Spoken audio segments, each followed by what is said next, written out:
you definitely need context for this. Years ago, there were great conversations being had in the state of Florida where parents were very disheartened to find out that their children were learning things that weren't a part of the curriculum. And they went to various school board meetings to house these conversations, talking about the goods and the bads of these things and how parents should be informed about what's being taught to their children in the classroom, which sparked a bill or a law being brought about, which many people had a problem with, because how dare these parents want to know what their children are being taught? And how problematic is it that they're going to hear about something and want to refuse that type of learning toward their children, even to the point where they called this said bill the Don't Say Gay bill. Don't say it. Don't say it. Gay. I find it truly disgusting that my country goes 40 steps forward just for people like the governor in Florida to take us 30 steps backwards. Don't say gay bill? Are you serious?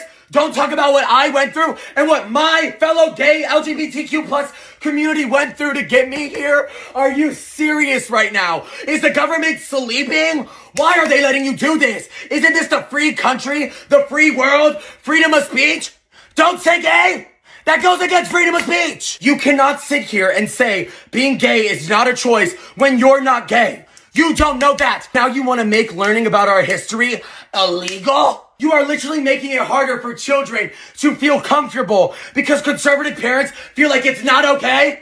They're not gay! It's not their place to talk about it. Stop being concerned with what other people like. And I'm gonna spoil it for anyone who didn't know about this. The phrase "don't say gay" is nowhere in this. It was essentially a parent's right to learn about what their children are learning in school bill, which was not what it was called either. It was called something that I don't have in front of my face. Just know the entire premise was parents being informed about what their children are learning. And I believe there were even more of these things that were brought about in the state of Florida, which has now brought us to today, where a teacher has now been fired for not using a child's correct name and instead using something that the child felt more comfortable with. Now to a petition thousands are signing to try and help a teacher get her job back. The school district says Melissa Calhoun called a student by their preferred name, not their birth name.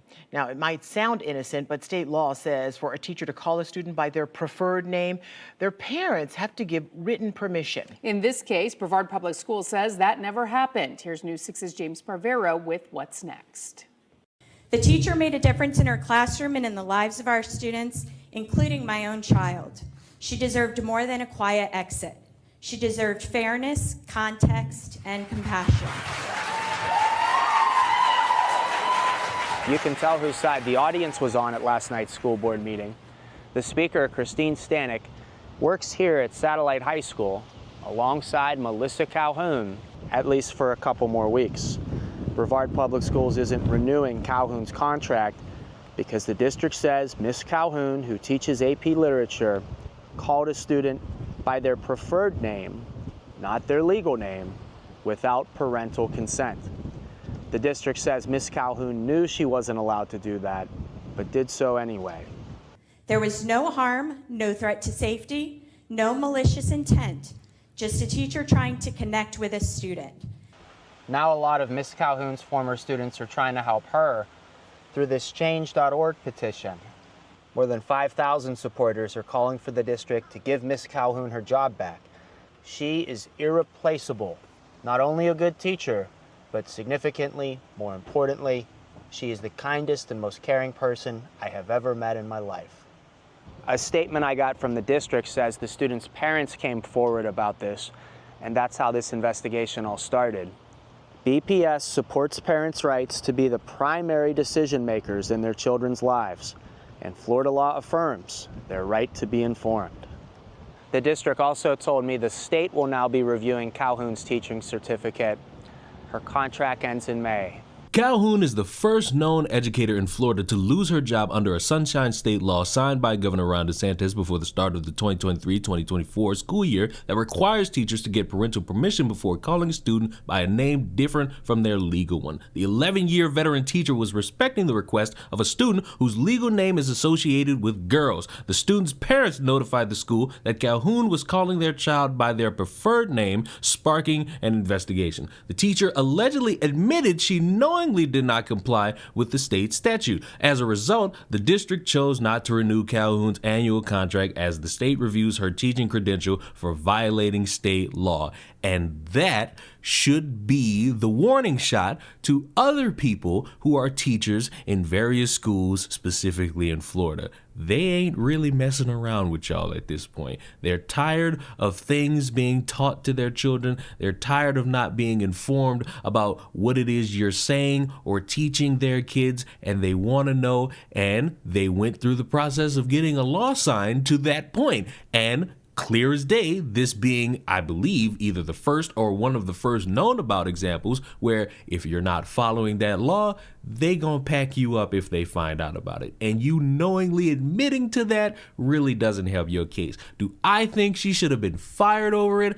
I'm gonna say no. Why? Because it's April and these kids got about one more month of looking at you before they spend the next 2.5 wishing that they never have to go back to school. And I feel like a fine would have been perfectly acceptable in this circumstance, because as I'm reading and hearing about this, I'm not really seeing any allegations or any findings of this child being touched by this said adult. So I'm perfectly comfortable saying, yeah, a fine works best here, because honestly, doing anything else at this point in the school year really doesn't mean as much. And who knows, maybe this will cause her to never be able to teach again, because they're reviewing her credential not as just a school, but as a school board with all these other schools having to be involved in it. And they're probably gonna decide, yeah, maybe you would be a hazard in terms of the reputation of the schools, so we're not really gonna have you being hired here ever again. And that's gonna suck for you as someone who probably loved being an educator and loved teaching the kids and wanting to mold them as to being a part of society in the next generation. And the trick part of being a part of this society is recognizing that there are laws that are going to be put in place that you might find stupid,